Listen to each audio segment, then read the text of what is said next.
Hello, it's Brother Jero, YouTube philosopher. In today's episode, we're going to deal with leadership and what are the elements of an excellent leader and what does a leader have to do to motivate those that he wishes to lead to do what he asks them to do.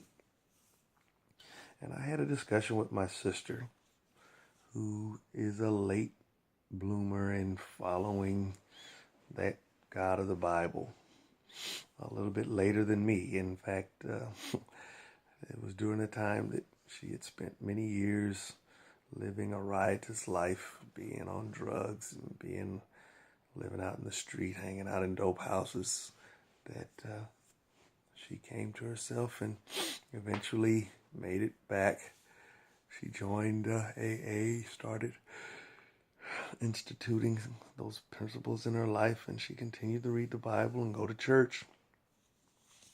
And now she's at a point where she's rejoicing in the Lord, but she's single. So anyway, we're going to read the story of the prodigal son, because she's saying that this story is key to her becoming in love with God to the degree of following and obeying him. But it's going to be something, and we might not get it all in this episode, where I'm going to actually show how in her falling in love with God, she may not be as in love with God as God is requiring all of us to be. So let's pick up the story in Luke chapter 15, verses 11 to 32. And then Jesus said, a certain man had 2 sons, and the younger of them said to his father, Father, give me the portion of goods that falls to me. So he divided to them his livelihood. And not many days after, the younger son gathered all together, journeyed to a far country, and there wasted his possessions with prodigal living.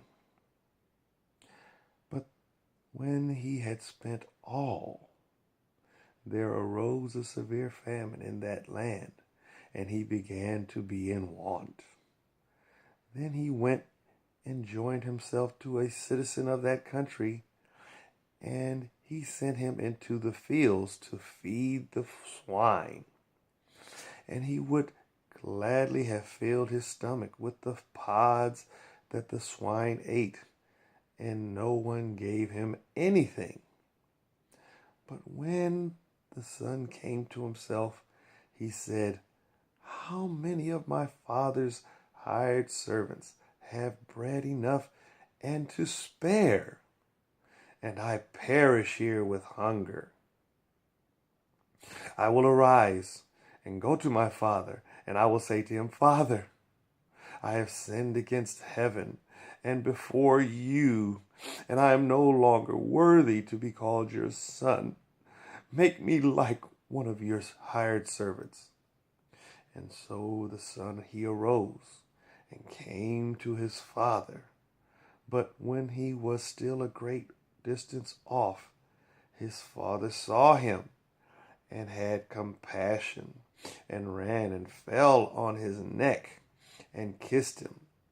And the son said to him, Father, I have sinned against heaven and in your sight, and I'm no longer worthy to be called your son. But the father said to his servants, Bring out the best robe and put it on him, and put a ring on his hand and sandals on his feet, and bring the fatted calf here and kill it, and let us eat and be merry. For this is my son was dead and is alive again. He was lost and is found. And they began to be merry. Now his older son was working in the field. And as he came and drew near to the house, he heard music and dancing. So he called one of the servants and asked what these things meant. And the servant said to him, Your brother has come, and because he has received him safe and sound, your father has killed the fatted calf. But the son was angry and would not go in. Therefore his father came out also and pleaded with him. And so he answered to his son. No, and so he answered and said to his father, the second son, he's talking to his father, Lo, these many years I have been serving you. I never transgressed your commandment at any time, and yet you never gave me a young goat that I might make merry with my friend. But as soon as this son of yours came, who has devoured our livelihood with harlots, you kill the fatted calf for him. And the father said to him, Son, you are always with me, and all that I have is yours. It was right that we should make merry and be glad, for your brother was dead and is alive again, and was lost and yet now is found. Unquote. So now here it is. I'm talking to my sister, and she's telling me just, God, how good this father was. In seeing the son afar off, and the son is approaching his father's house. And instead of just waiting for his son to completely arrive at the home, at the gate of the house, the father gets up and runs to his son to meet him as he journeys back home. And he kisses him. He puts his arms around his neck, and he's just so glad to see his son. And the thing is, the son is basically saying, Dad, I'm ready to be your servant. Just put me to work. I'm not worthy to be your son. I'm just worthy to be a servant. And you know what? Your servants are treated so much better than I've treated myself. They're doing so much better than I did with even my inheritance. And here was, I left your presence because what I intended to do, I thought was going to make me happier than what I was enjoying here at home. But here it is, I had to go and experience this happiness firsthand instead of understanding just how good you were to me.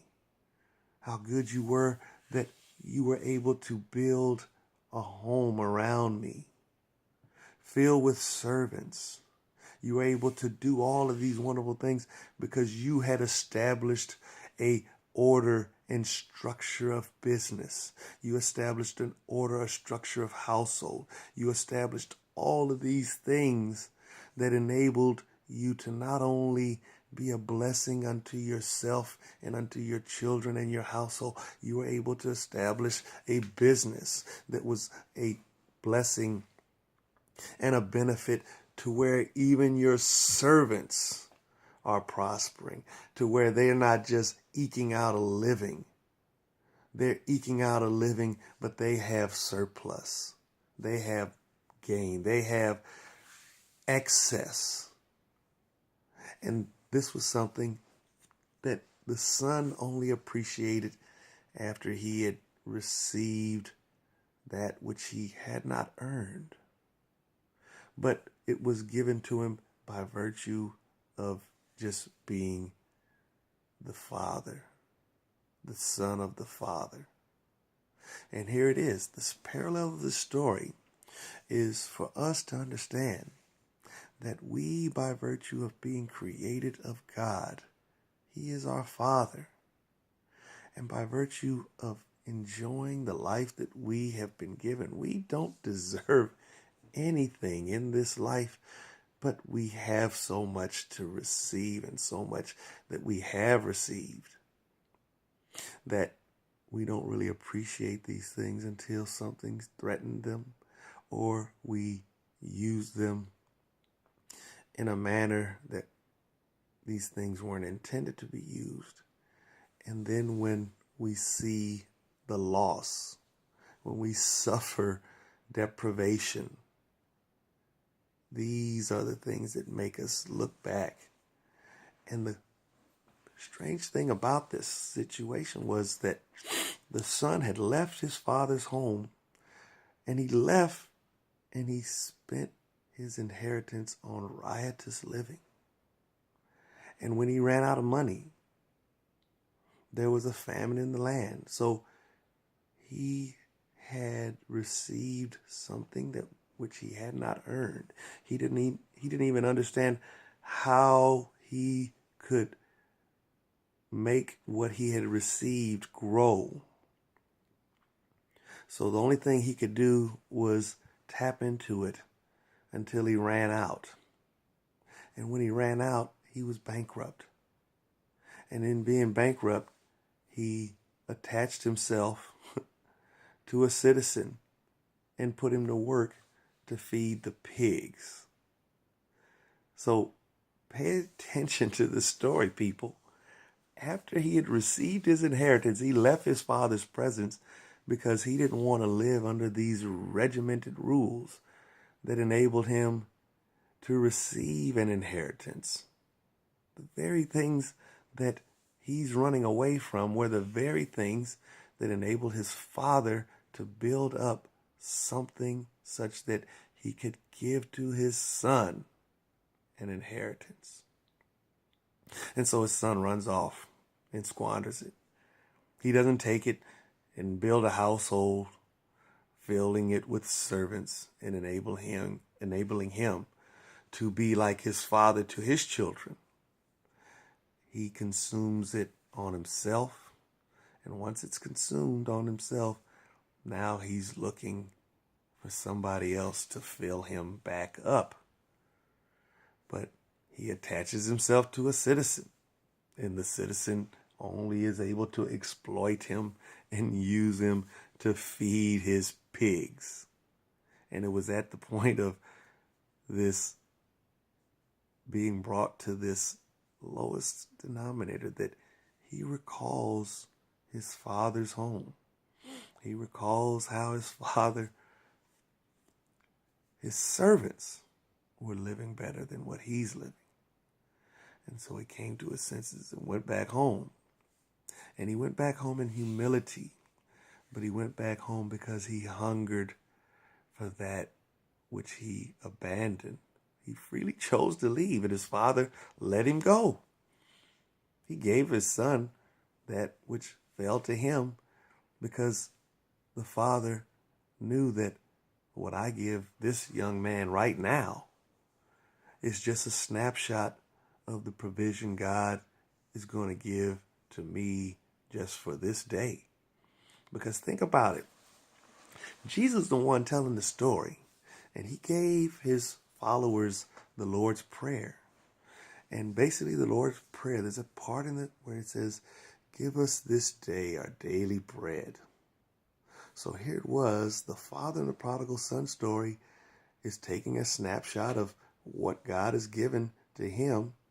And he's basically told his servants, for today, what I have as an inheritance for these children, give to both. And one son stayed and continued to work, and the other son left. And, clucked off his inheritance. That's a colorful term that we say in the black community, which is just a euphemism for squander. So I'm teaching you non-black people that might be listening some, ghetto vernacular. So anyway, so he clucks off his inheritance, comes to himself, but he realizes that the way that my father's servants are living is far better than me. So I'm going to go home and I'm going to be a servant at minimum. But his father insists, no, you can't be just a servant. You're going to be my son yet again. And we're going to celebrate because now you see and understand. For all these rules and regulations that you ran away from, these things were all good for you.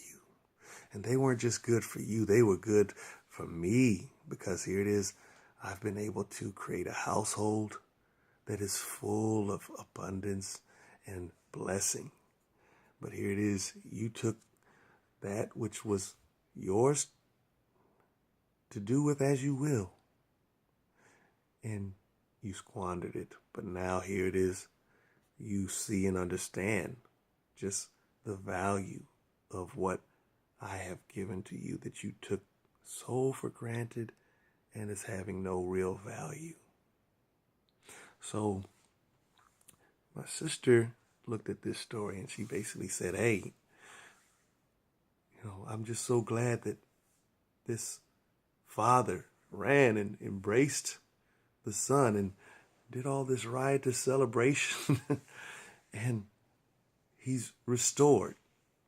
But I'm saying, no, he's restored in that, he returned home and he's willing to do what he saw his father's servants do to get back in a position of abundance, of surplus, of harmony with the world. And it seemed like maybe in the story, he never experienced famine. He never experienced hardship, because had he really experienced famine and hardship, he would have known what to do out there on his own, but he didn't. And so I'm trying to get my sister to see that the leadership that this father displayed was not real leadership, in as much as that he was barking orders to his son to stay and remain with him. But his son eventually connected the dots and realized, I can't live out here because I don't know how to organize my life in such a way that I saw my father organize. He organized it in such a way that even his servants have more than what I have right now. So let me go back. And that reminds me of a passage in the Psalms or Proverbs. I can't remember which one it is, but the Bible encourages the believer to teach your child, raise your child up in the ways of God. And when he goes old, he shall not depart from these things. And here it is. That story is emblematic of how this son departed, but he came back. He didn't stray too far away. It didn't take him too long to figure this stuff out. And so I just really hope that my sister is able to see that it wasn't really so much what the father did actively in running. It was the passive things that the son picked up on, as well as what she did, that she realized just how good and loving the father was. And that's why she's able to hold a job. That's why she's able to have a home.